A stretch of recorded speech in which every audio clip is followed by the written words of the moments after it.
All right, man, peace. So, brothers, Paul Pierce, the former Boston Celtics star and champion, has some very strong sentiments that he wants to voice towards Anthony Davis, because he believes that if Anthony Davis were as sincere as he claims about wanting to win, he would not be averse to playing with the Boston Celtics, which we all know is the franchise, as I've already stated, that Paul Pierce will always be known for playing with, and he brought them their first championship since Larry Bird's last championship in 1986. I think that many people are starting to figure out that there's a lot more to this whole Anthony Davis situation than him just wanting to improve his legacy or wanting to take control over his career. It's very obvious that behind the scenes, LeBron James and Rich Paul are puppeting the whole situation. Most likely they have ingratiated themselves with Anthony Davis's father, which is one of the main reasons why we're hearing him get involved and get so verbose about where he thinks Anthony Davis should want to go. And don't get it twisted, I understand not liking what the Boston Celtics did to Isaiah Thomas. But at the end of the day, you have to realize that as a player, your contract is guaranteed, number one. Anthony Davis is 3-4 levels above Isaiah Thomas.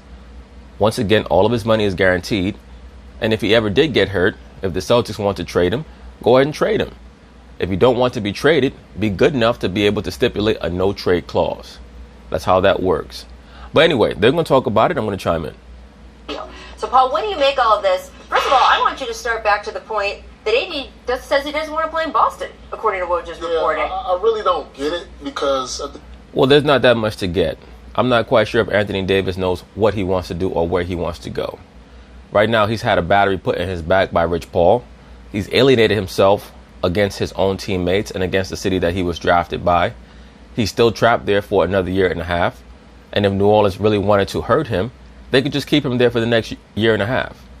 So I don't think that he really planned this out well. I think that he put too much trust in Rich Paul to be able to commandeer this situation. Anthony Davis saw the triumvirate of Magic Johnson, LeBron James, and Rich Paul and said, how could I lose? And no, brother, you can still lose.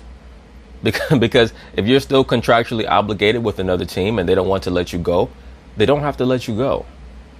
So they handled this completely wrong. And I don't think that Anthony Davis is quite aware of what step 2 is going to be. At the end of the day, he says he wants to go somewhere where he can win. And, of course, if you go to Boston, you're going to win. So I don't understand. Allegedly. That's not a sure thing that he's going to win in Boston. I don't understand when you put the Knicks on there. The reason why I put the Knicks on there is just in case they're able to sign Kyrie Irving and Kevin Durant. And if the Knicks are willing to trade their number 1 draft pick for him, that would be a place where he might not mind going to. It's also a very strong possibility that the reason why Rich Paul and Anthony Davis are floating these other teams out there is to take the onus away from the notion that this is a coup that has been engineered by the Lakers front office and Rich Paul to try to totally destabilize the New Orleans Pelicans franchise and just poach their best player. So it's like, you know what? No, it's not Magic. It's not LeBron. I just want to leave. I just want to go win. Bullshit. You want to go with LeBron James because you've been seduced and really pimped into believing that it's in your best interest to be second banana to LeBron James. Because if you really wanted to just go somewhere and win, there are a bevy of teams that you can go to, and at the end of the day, you're only 25 years old. Your team won 50 games last year and got to the second round. It's not like you're playing on the Phoenix Suns. You would have had a chance, if you would have focused your efforts this year, to probably get to the second round again, maybe even the third round. Who the hell knows? But you chose to divest yourself of your responsibilities on your current franchise with a year and a half left. I think that what Kyrie Irving was able to do, and then what Kawhi Leonard was able to do, I believe that it gave Anthony Davis and maybe even Rich Paul a false sense of what they were capable of. Or even the Clippers, they're not, I don't think, as far ahead as Boston is when you're talking about wanting to secure your legacy and win a championship. Right, but at least the Clippers have a very strong front office with Jerry West. And I think that Anthony Davis knows that there is the potential for them to be able to sign Kevin Durant and also Kawhi Leonard. But again, all of this is a smokescreen. He wants to go to the Lakers.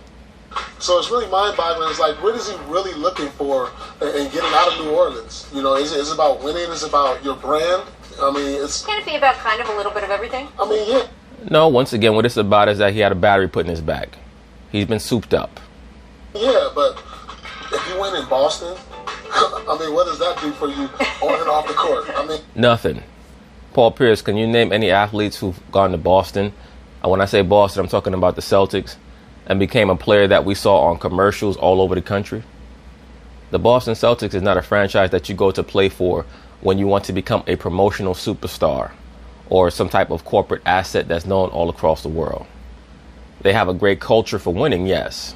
So if he really wants to win, then that will be a consideration for him. But if he wants to become a global brand, Boston is not the place to go. I mean, I don't know. It's kind of mind-boggling to me that he wouldn't be open to the Celtics when I see these other teams on the list. Well, I mean, again, to me, the signals being sent out today are, I want to get out of here now, right? If he's willing to expand the list, that... I tell you what, Paul Pierce back in the day, when he got in his bag, he could take anybody. He would give buckets to Kobe, to LeBron, anybody. That basically is a message to other teams. Please make a bigger offer now. Yeah. And I personally don't understand why more teams aren't making a big offer now anyway.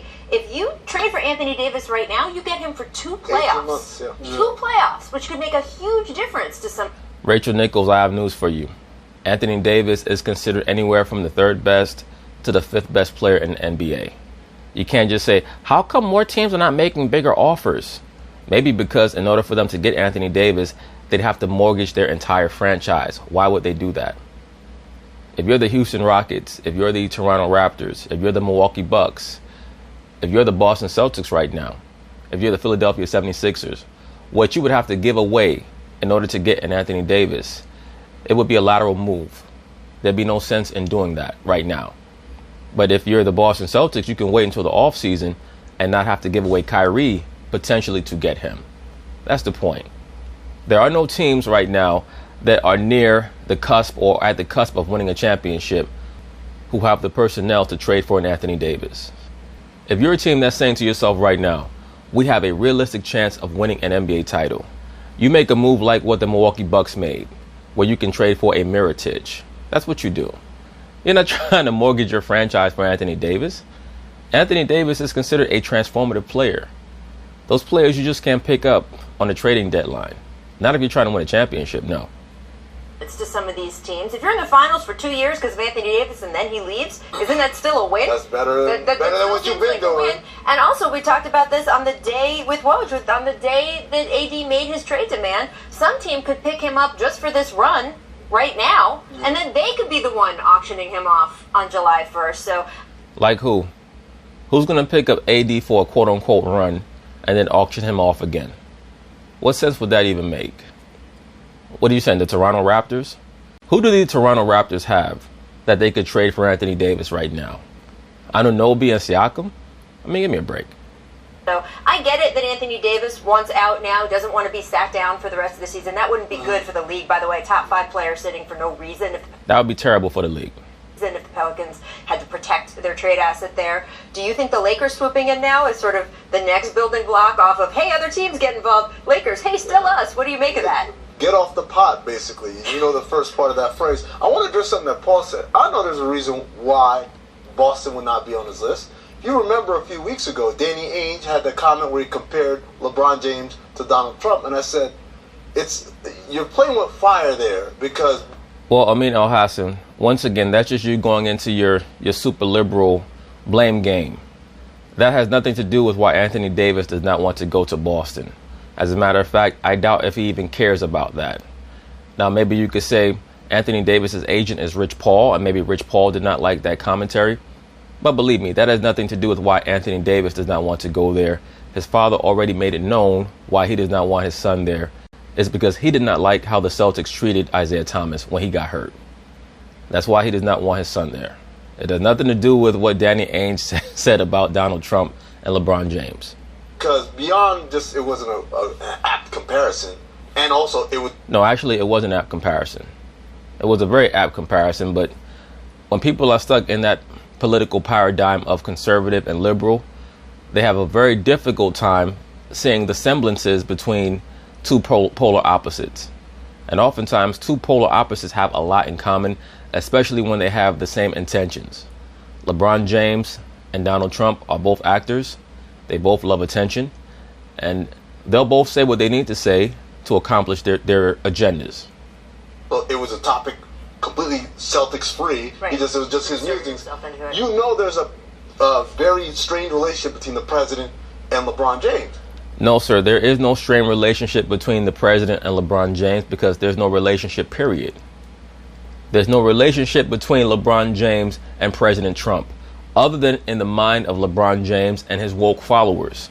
Because you guys really seem to think that LeBron James is a rival of Donald Trump. I promise you that when they have their little meetings at Bohemian Grove, LeBron James is shaking Donald Trump's hand and they're giving each other a big hug right before they sacrifice a small child and drink its blood. Allegedly. But believe me, behind closed doors, they're brothers in Lucifer. Allegedly. James, you know you are insulting LeBron James when you say that. Even if you didn't mean it as insulting, you know he's going to take it as an insult. Who gives a shit how he takes it? LeBron James is a 34-year-old former superstar who's on the other side of the mountain. Still a great player, still very impactful offensively, but he's on the other side. He's not a threat to be the player who's going to lead you to a championship anymore unless he's able to find 2 other top 10 players in the NBA who are willing to assist him. And I'm not quite sure at this age if he's going to find that. I believe that his time has passed him by. But we'll see. Maybe I'm wrong. You know his influence on the agency and who they represent. This was Danny Ainge's posse cake, right? Phil Jackson said posse, and that's it. The Knicks were off the LeBron list. LeBron was never going to come to the Knicks, dude. Stop. Now Danny Ainge said that stuff, And by the way, Phil Jackson was right about LeBron, and he was right about Melo. and now Boston's off the list for Anthony Davis. Well, James is still represented by Rich Yeah. Paul, so who represents Anthony Davis. Yep. So how are the Knicks on a list and Boston isn't? Because Phil ain't there no more. Okay. That's why. And Danny, Once again, the Knicks are still on the list because Anthony Davis and even Rich Paul understand, because they're privy to far more information than us. And even we have heard about the rumblings of Kyrie and Kevin Durant going to the Knicks. So you know that Anthony Davis knows that it is a potential or a potentiality that if the Knicks were able to allocate Kyrie and Kevin Durant and be willing to let go of that draft pick, that would be a spot that he would like to land. Because Anthony Davis is very close friends with Kyrie Irving. Kevin Durant is also very close friends with Kyrie Irving.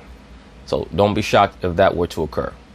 if Danny wants to step down, now we got a conversation. That is definitely not happening. Let's talk about the Lakers. But anyway, that's basically it on that. I just found it very interesting what Paul Pierce was saying about Anthony Davis. He was quizzical as to why Anthony Davis would not want to go to Boston. And it's very clear why he does not want to go to Boston. Because he has his eyes set on the Lakers. He's a fanboy. And like all fanboys, he's going to have to learn the hard way that you're not supposed to be a fan, especially when it comes to business. You should not be a fan, period. But when it comes to business, all that's going to do is blow up in your face. I mean, hell, even the great Michael Jordan, he had a fanboy in Rip Hamilton. And Rip Hamilton found out the hard way what it was like to play with a person who he was a fan of. He learned a lot of great things from Jordan, but he also learned that Michael Jordan was not somebody that he would want to be a teammate of, especially with Michael Jordan all the way on the other side of the mountain and really just there as an advisor. Michael Jordan was more of a player coach than a superstar player expected to lead a team to a championship. And many of those young players, they felt like they were in a dream, like they were in, like a like Mike dream or a fantastical experience that they were going to go through where he was going to lead them to a championship. And of course, that was never going to happen. And LeBron James is quickly approaching that Michael Jordan with the Wizards area in his career, believe it or not. But anyway, peace.